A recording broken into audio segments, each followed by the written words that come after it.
Muito bem, agora eu quero chamar a sua atenção, 12h10 pelo horário de Brasília, e nós vamos para a capital federal porque neste momento o presidente Lula sanciona a lei de isenção do imposto de renda para quem ganha até R$5.000, um projeto que foi bastante falado nos últimos tempos, então vamos acompanhar ao vivo a fala do presidente Lula. Geraldo Alckmin, meu vice-presidente, a quem eu aprendi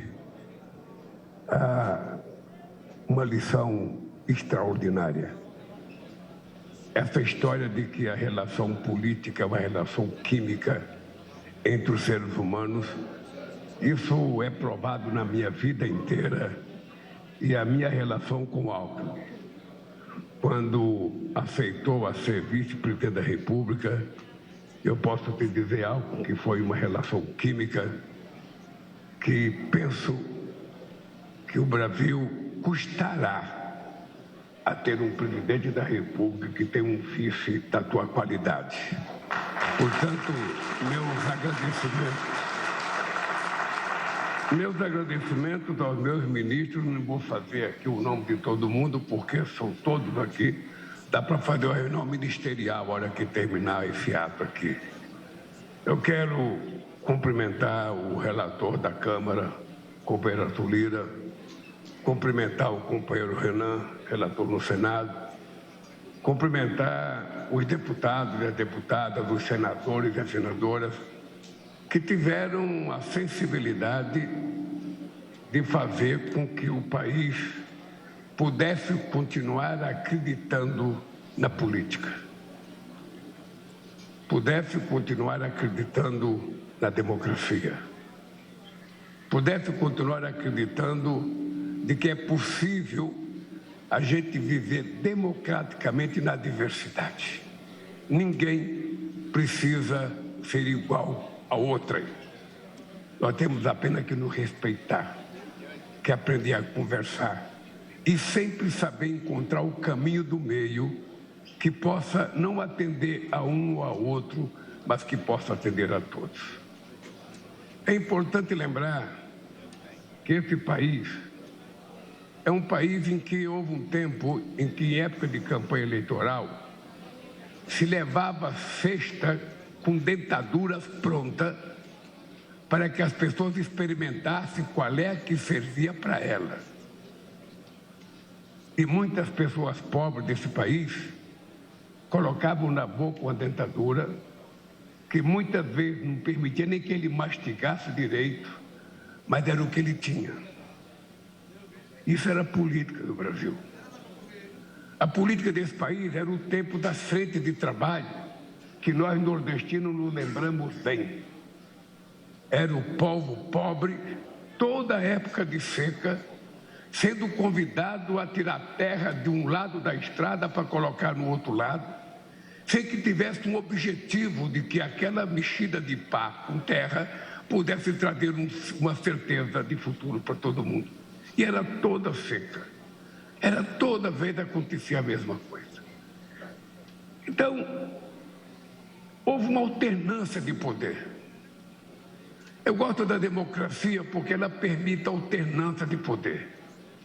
E na alternância de poder não é apenas a troca de nome, é a troca de classes sociais. Você pode um dia eleger um empresário, outro dia elege um trabalhador, outro dia elege um advogado, outro dia elege um médico, outro dia elege um sociólogo, outro dia elege qualquer... É isso que dá conta na democracia e é isso que faz com que as pessoas precisam levar em conta que a gente pode construir uma sociedade justa. Não igualitária, porque não existe sociedade igualitária. Eu sou diferente de vocês e vocês são diferentes de mim. Eu sou corintiano, o Alckmin é santista. Não poderia dar certo. Eu sou corintiano, a Janja é flamenguista. Eu sou vascaíno no Rio de Janeiro, então eu não quero ser igual. Eu quero apenas ter a mesma oportunidade que todo mundo. Eu quero participar das coisas em igualdade de condições.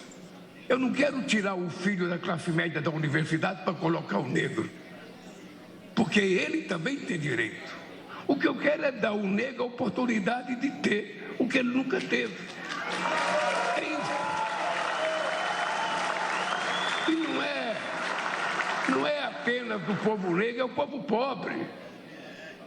Porque na pobreza não tem discriminação entre rico, entre preto e branco.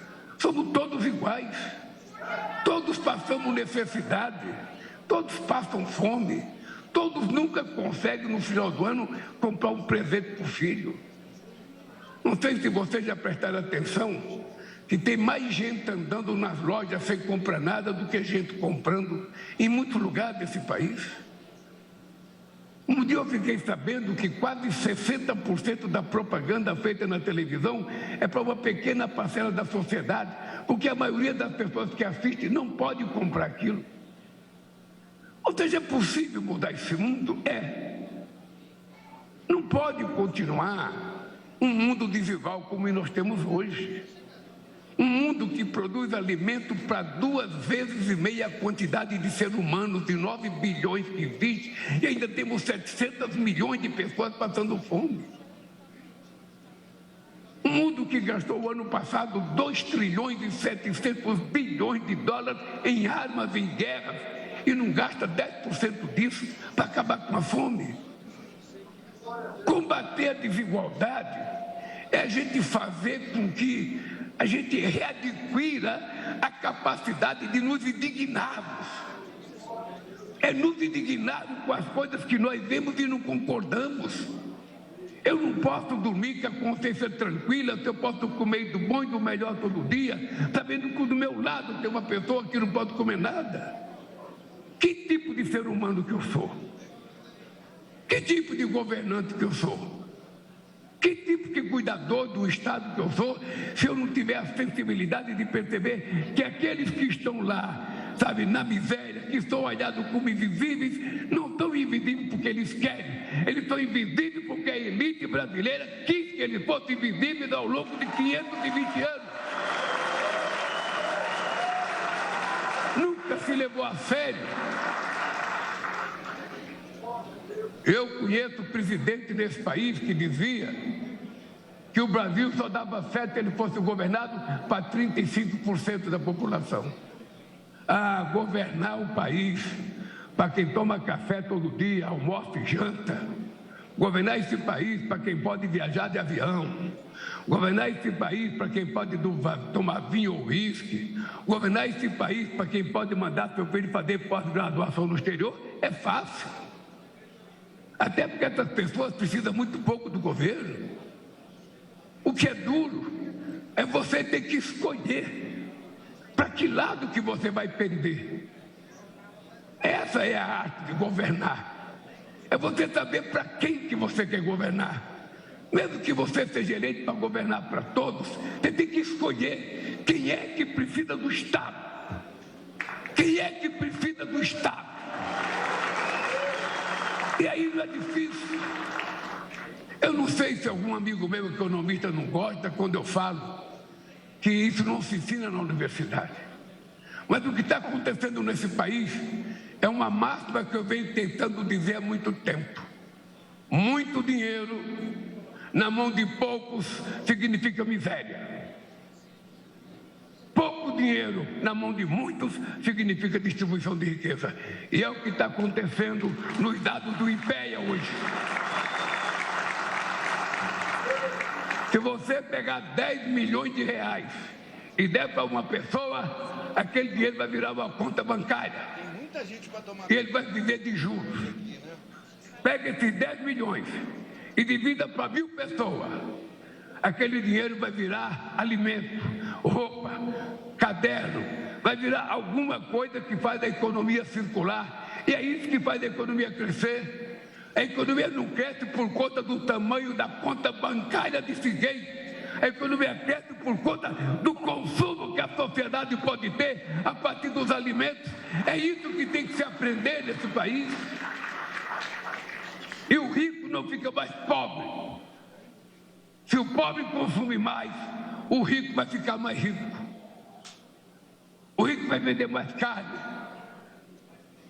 vai vender mais roupa, vai vender mais carro. É isso que as pessoas precisam compreender para se fazer economia. Quando você discute economia, para quem já participa do chamado sistema, já está tudo resolvido. Os cargos de carreira têm estabilidade, têm orçamento. O Poder Judiciário tem estabilidade e tem orçamento. As Forças Armadas têm estabilidade e têm orçamento.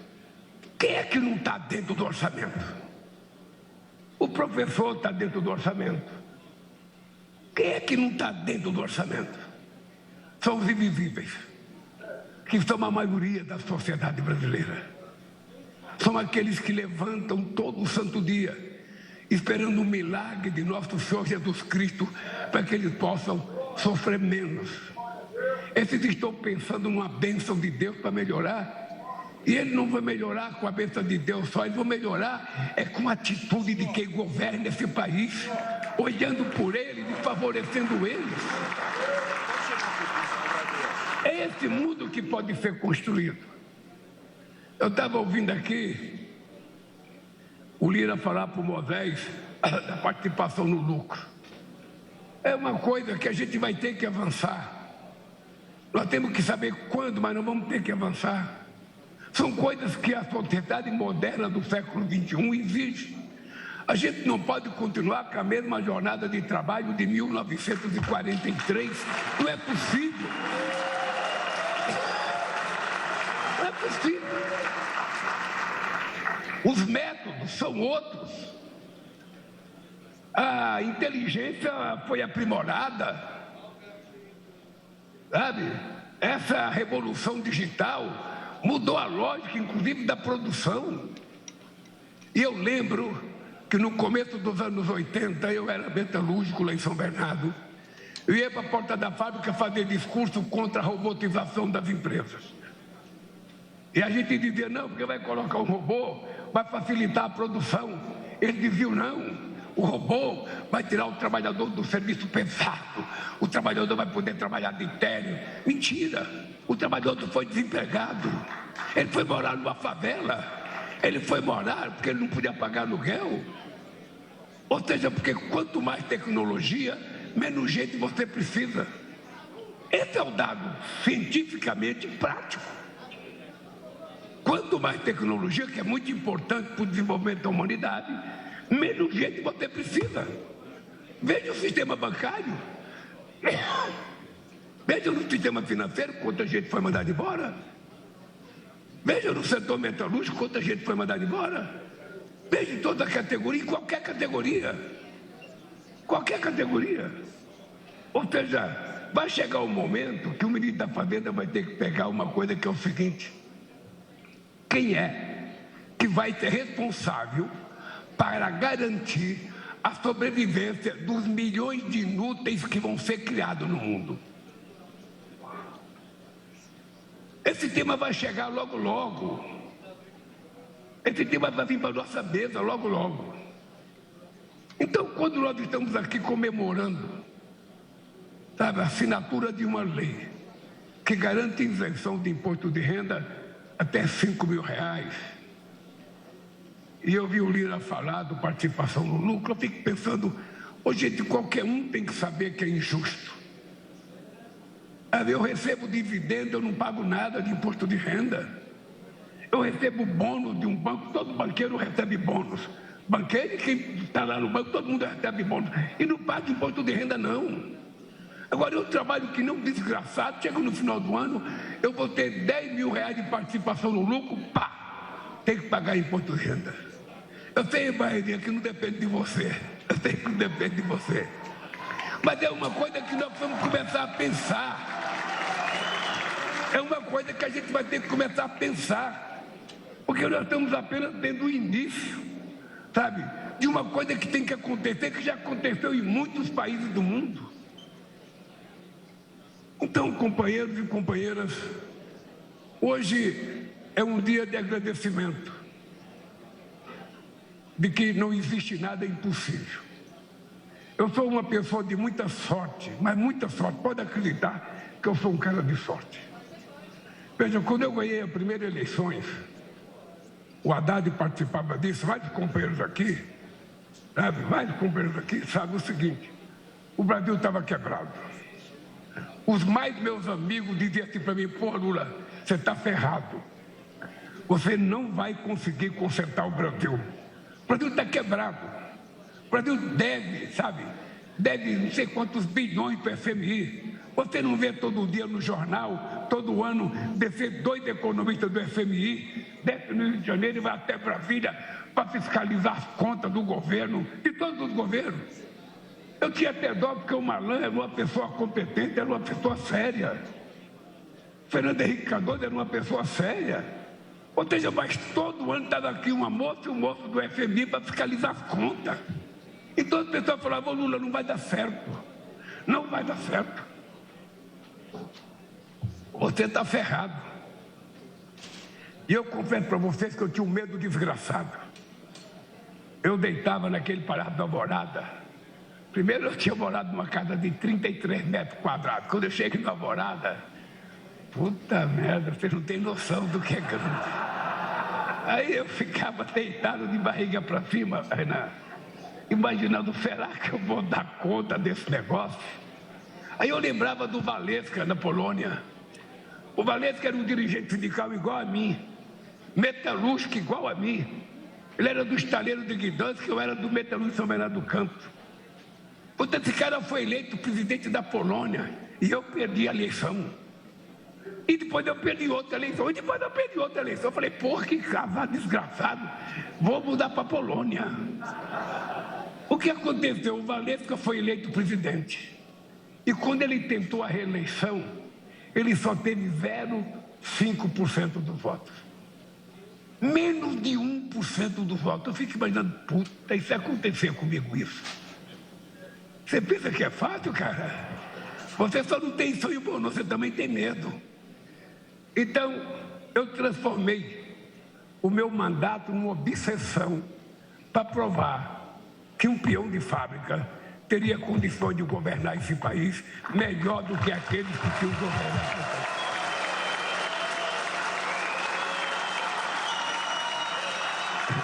Era.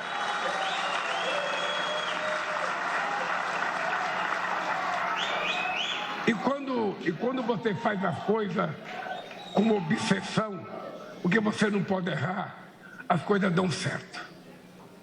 Eu tenho momentos extraordinários na minha vida, que eu lembro de uma conversa minha com o presidente do FMI, o alemão Kohler, em Paris.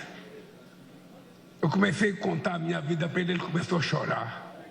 Eu falei, se eu fiz esse alemão chorar, eu vou fazer mais coisa nesse país. Sabe? Em 2005, chamamos o FMI aqui para dizer, nós não queremos mais dever para vocês. O cara que já era um espanhol chamado Ratton, não acreditava. Não, companheiro Lula, nós outros não precisamos de prata, pode ser que dá, confiamos em Brasil. Eu falava, cara, eu aprendi com a dona Lindu, que a gente não pode ficar devendo. Eu quero pagar o que eu lhe devo. Não só pagamos para ele que nós devíamos, como na crise de 2008, emprestamos 15 bilhões de dólares para o FMI. Eu lembro, Haddad, lembro quando eu estava na Índia em 2005, e o primeiro-ministro Singh me colocava, presidente Lula, conseguimos fazer uma reserva internacional de 100 bilhões de dólares. Eu voltei para cá com a obsessão que eu ia fazer reserva. Chamei o Meirelles, chamei o Palocci, cara, nós precisamos fazer uma reserva. Porque me disseram que a reserva era um colchão. Esse colchão dá garantia para o país. O país não vai ficar tão vulnerável como se ele não tiver nada. Então, eu gosto de colchão, vamos fazer um colchão. Ou seja, deixamos a presidência com 270 bilhões de dólares de reserva, chegamos a ser a 4ª reserva internacional do mundo, que até hoje sustenta o equilíbrio desse país. Tudo isso porque quando você quer, você faz. Eu lembro que quando esse discurso seu de juro, viu, ô Sérgio Nobre? Esse discurso seu de juro eu passei a minha vida inteira fazendo, até chegar ao governo. Aí, quando você chega ao governo, você precisa saber das coisas. E você sabe que nem tudo é como quando você está fora do governo. Isso vale para o casamento. Minha mãe dizia, você só vai saber o que é casamento quando você estiver morando com a mesma pessoa embaixo do mesmo teto. O resto é tudo fantasia, mas quando você casar, que você estiver embaixo do mesmo teto, é que você vai saber o que é bom. Aí que se aprende a fazer democracia.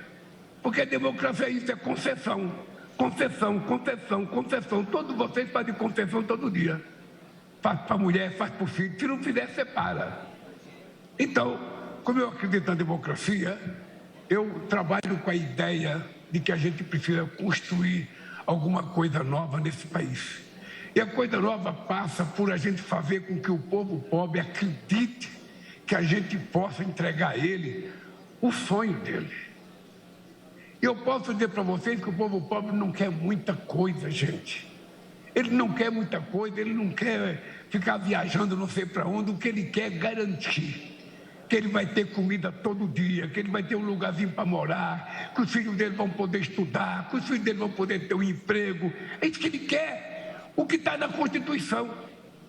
Aí, Renan, sabe o que me lembra? O discurso do doutor Ulisses Guimarães, no dia 5 de outubro de 1988, na promulgação da Constituição. O Ulisses fez um discurso extraordinariamente. Falou daquela Constituição cidadã, como nenhum outro teria coragem de falar. Porque o Ulisses Guimarães foi uma das poucas pessoas que eu vi fazer discurso lendo bonito. Parecia que ele não estava lendo. E ele falou tanto daquela Constituição. Eu estava lá embaixo, na minha cadeirinha do líder do PT. E era unânime. Doutor Ulisses Guimarães vai ser o novo presidente da República com essa Constituição. Aí eu peguei minha Constituição, levei para casa e comecei a ver os direitos do trabalhador. E eu comecei a pensar, o doutor Ulisses não vai ser. Porque quando a pessoa vai perceber, todas as glórias do trabalhador vão ter que ser regulamentadas. A de 34 não foi regulamentada, a de 46 não foi regulamentada e a de 88 ainda não foi regulamentada. Ou seja, porque para o pobre você joga só a isca, sabe? Mas não consegue regulamentar, então o pobre fica sem direito. E naquele ano o doutor Ulisses Guimarães só teve 5% dos votos para presidente da República. Eu fico pensando, por que a democracia está enfraquecida no mundo? Por que determinadas pessoas, que nenhum de vocês acreditava que pudesse ser nada na vida, vira presidente desse país? Por que a extrema-direita ganha força em tanto país do mundo? É por mérito do discurso? Não. O discurso é pior do que o nosso quando era oposição. É um discurso contra o sistema. O que é o sistema? Eles são o sistema. Por que eles estão crescendo? Porque o povo deixou de acreditar na democracia que nós falamos tanto. Porque a democracia não pode ter uma palavra, o direito de votar. É mais do que isso a democracia. É o direito de votar, é o direito de controlar em quem votou. É o direito de votar, mas é o direito de comer, de trabalhar, de estudar, de ter acesso à cultura, ao lazer.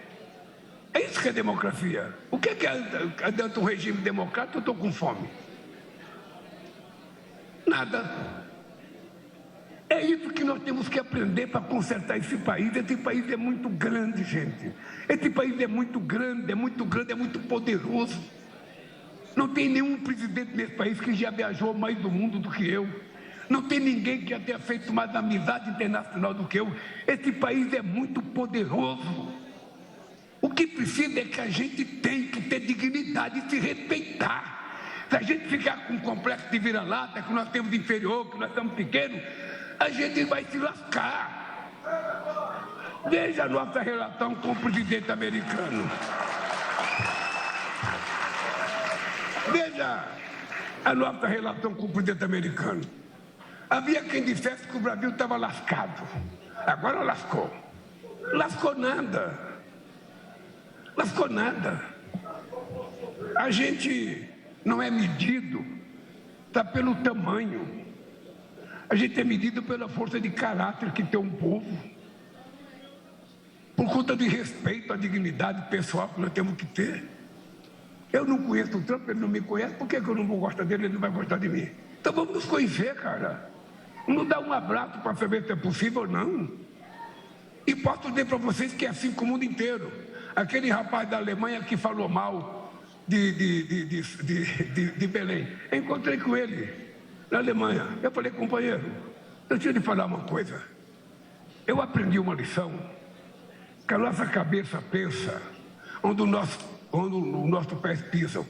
Só que você foi pisar no Brasil, mas a sua cabeça não saiu de Berlim, porque você não conheceu Belém. Você não foi dançar um carimbó, você não foi comer uma maniçoba, você não foi comer um namorado, então você não conheceu. Faça como eu. Faça como eu. Quando eu viajo para Berlim, eu não quero ficar querendo comer feijoada e maniçoba, sabe?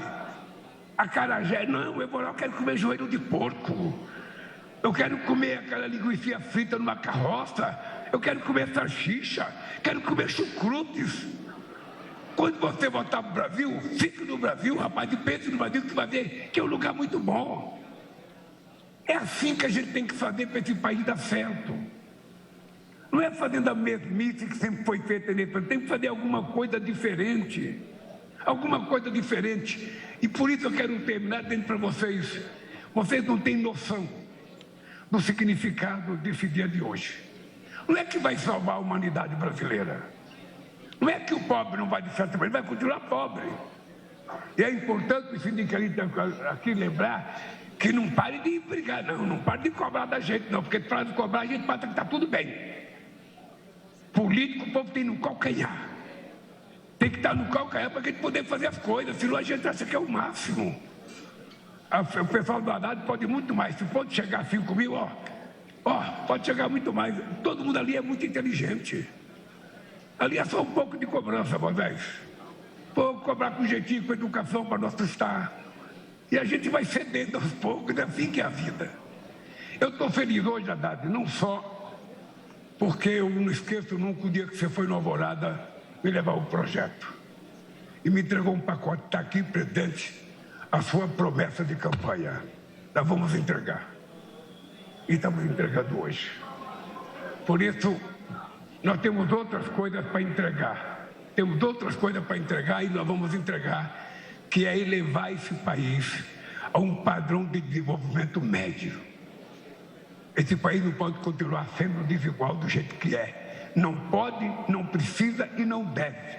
Porque nós temos todas as condições de dar um salto de qualidade. Todas as condições. É só a gente querer. Eu quero.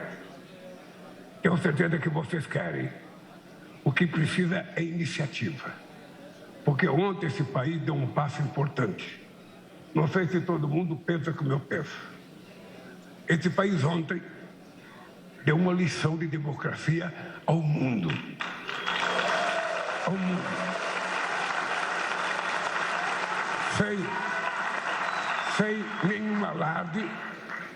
Sem nenhum alarde, a justiça brasileira mostrou a sua força, não se amedrontou com as ameaças de fora e fez um julgamento primoroso, onde não tem uma acusação de oposição. É tudo acusação de dentro da quadrilha que tentou dar um golpe nesse país em 2008. E pela primeira vez na história do país, pela primeira vez em 500 anos na história desse país, você tem alguém preso por tentativa de golpe. Você tem um ex-presidente da República e você tem 4 generais de 4 estrelas presos.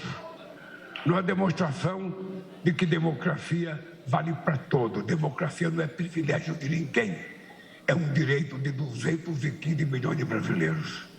Portanto, eu estou feliz, não pela prisão de ninguém, estou feliz porque esse país demonstrou que está maduro para exercer a democracia na sua mais alta plenitude. Um abraço Muito obrigado pelo dia de hoje e que Deus nos abençoe.